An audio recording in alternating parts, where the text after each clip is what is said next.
This is the newest ASUS TUF laptop and it rocks. Let's review ASUS TUF A16.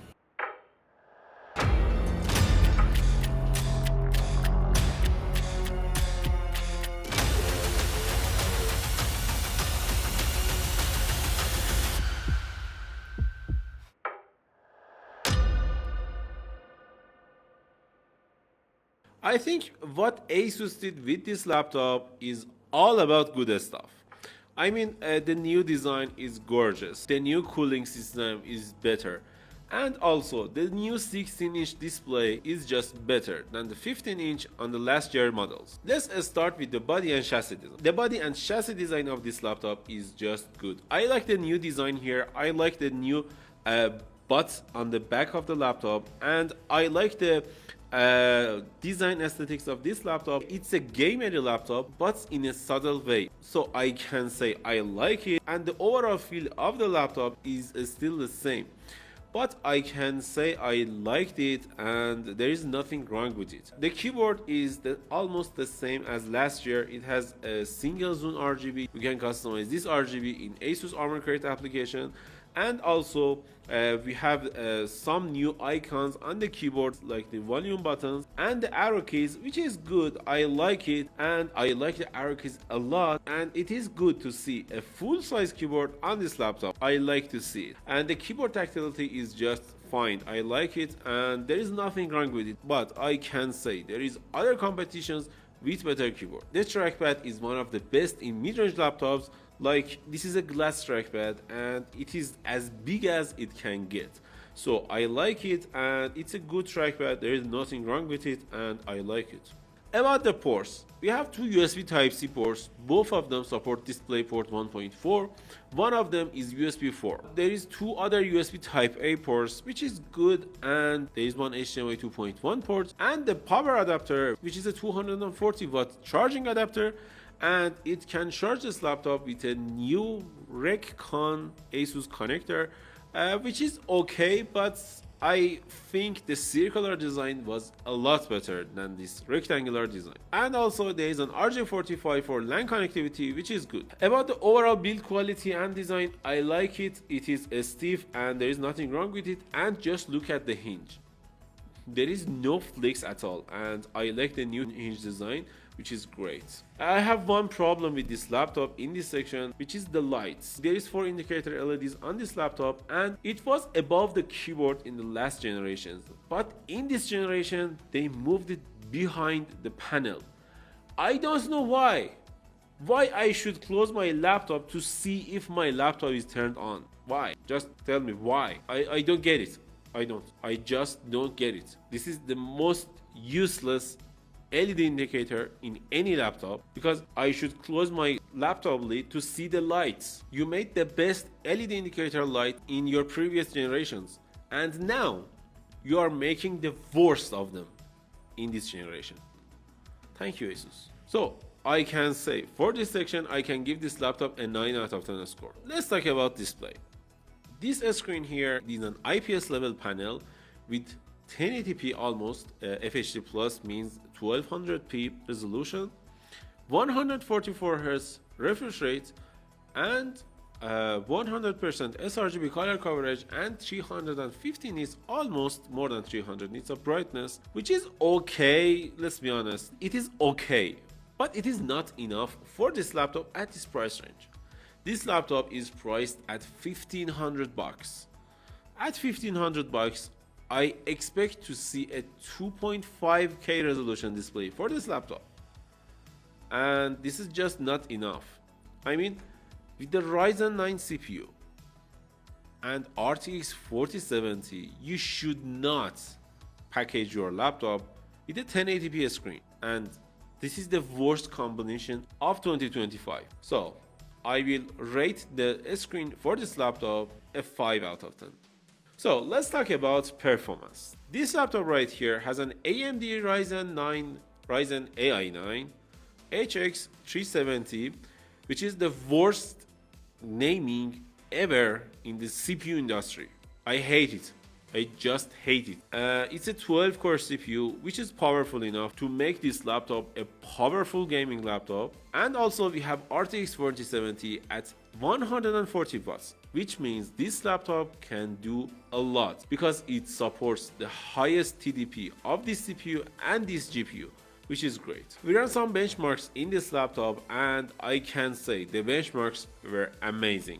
I mean, we tested Cinebench R23 in this laptop and we got almost 23,000 scores, which is great. And in Cinebench 2024, we got 115 scores in the single core, and in multi-core we got 1202 scores, which is great. I mean, this laptop can handle any CPU demanding workloads you throw at it, because it has a powerful CPU and I like the CPU performance here, but I wanted to see a better results at Cinebench 2024. The GPU score in Cinebench 2024 was great too, more than 11,000 scores, which is great. We also tested Geekbench 6 in this machine, and in that test too we got 14,500 scores, which is great. We also tested Time Spy in this laptop that can show us how well it can perform in 3D applications and games. In Time Spy 2 we got 11,500 scores almost, which is great. And I mean, this is one of the best scores in RTX 4070 laptops we've ever seen, which is great. We also tested Blender benchmark in this laptop and we got more than 3,500 scores, which is a good score for this laptop. And I can say if you want to buy this laptop for Blender workloads, it can deliver. We also tested some content creation workloads, but before getting to that, I should say this laptop has a 32 gigabytes of RAM at 7500 mega transfer per second, which is great, but there is one downside with it. You can't upgrade your RAM to 64 gigabytes because this specific model doesn't support sodium RAMs. There is another model from ASUS TUF A16 in 2025 which has a weaker CPU, but you can upgrade your RAM. I don't know why they've done that, but I know that there is no reason behind it. And here we are with non-upgradable memory, but at least you can upgrade your SSD with 2 slots. The SSD speeds for this laptop is around 5 gigabytes for the read and 3.6 gigabytes for the write, which is good enough. So let's get back to the content creation workloads. In Adobe Premiere we got 6 minutes and 57 seconds render time, which is not that great. I mean, I saw that ASUS TUF A14 and even ASUS ProArt PX13 gave us better scores than this laptop, and it was a little odd for me. Maybe there is some problem with the newest version of Premiere, but this is the results we got. But in Adobe After Effects we got good results, like 5 minutes and 21 seconds is a good score. We also tested some games in this laptop, like Cyberpunk 2077. We ran 4 different scenarios in this laptop, and in all different scenarios this laptop gave us good results, especially in FSR 3 frame generation. We got more than 100 FPS, which is great. And I mean, great is this laptop can run Cyberpunk 2077, a AAA title, in more than 100 FPS. This is just great. We also tested Rainbow Six Siege in this machine to see how well it can perform in CPU and GPU demanding games, and we tested this game in 3 different scenarios. We got more than 200 FPS in the Ultra, which is great, and in the low we got almost 400 max FPS, which is great. I mean, Rainbow Six Siege is not even demanding for this laptop. We also tested Valorant in this machine, and in 2 different scenarios I can say this laptop can perform really well. And just look at the frame rates, almost 700 FPS. I mean, 675 max FPS is just insane, and I like to see this result. But this just shows us that this laptop should have a 2.5K screen, not a 1200p screen. We also tested Apex Legends, which is a not so popular game in these days, and we tested this game in 2 different scenarios, and in both scenarios we got good results, but the results are not that different, and I don't know why this happened, but they're not that different. I mean, they both has the same max FPS. which is odd to see, but here we are. We also tested Shadow of the Tomb Raider with benchmark, and in that game too we got 135 FPS in average, and also Wukong we got almost 60 FPS in average, which is great. We also tested a new popular game, Marvel Rivals, which everyone is playing right now. And in that game we got more than 100 FPS, which is good. But the odd thing to say is the average FPS in the ultra quality is higher than the low quality. I don't know why this is happening, but there is some odd benchmarks and scenarios we are seeing in this laptop. It may be caused because of some NVIDIA drivers or AMD drivers. But here are the results we got. So I can say I was happy with the results in the performance section, and I can give this laptop an 8 out of 10 score, but I want to see a more stable laptop. Like, you shouldn't give us these results, and it should be more stable. And let's get to the last part: speaker, webcam, and battery life. This laptop has relatively good speakers.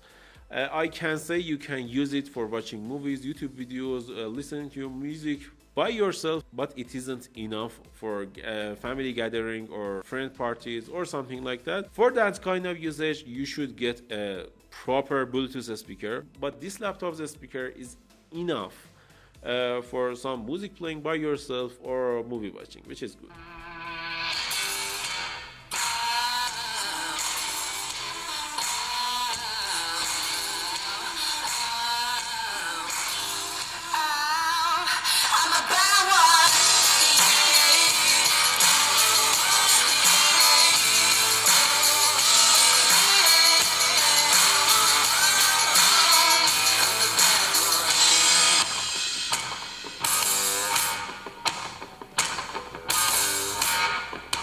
So this is the webcam quality of ASUS TUF A16 2025. What do you think about it? I think it is good, but it is not that great. Consider its resolution. It has a 1080p webcam, and I wanna see a better quality from this laptop. What do you think about it? Tell us in the comments below. And what do you think about the mic quality? Tell us in the comments below. So about the battery life. This laptop right here has a 91 watt-hour battery, which is great. I mean, it's a normal battery, it's a normal battery capacity in ASUS laptop, and I can say with this CPU you can get almost 10 hours of battery life. But the more relatable number is around 7 to 8 hours of battery life, which is good. So what do you think about ASUS TUF A16? I think this is a good laptop, and in conclusion I can say I liked using this laptop. But if you want to buy this laptop, you should know that RTX 5070 laptops are around the corner, and because of that I think you should wait a little bit. But if you are on a hurry and want to buy a laptop right now, you can get this laptop and be happy with it, because I was happy with it, and I can give this laptop an overall 8 out of 10 score, which is great. I mean, this laptop is a good laptop, and there is nothing that hugely wrong with it. There was some downsides with this laptop, but they are not that big of a deal. What do you think about this laptop? Tell us in the comments below, and if you like this video, don't forget to like and subscribe. Bye.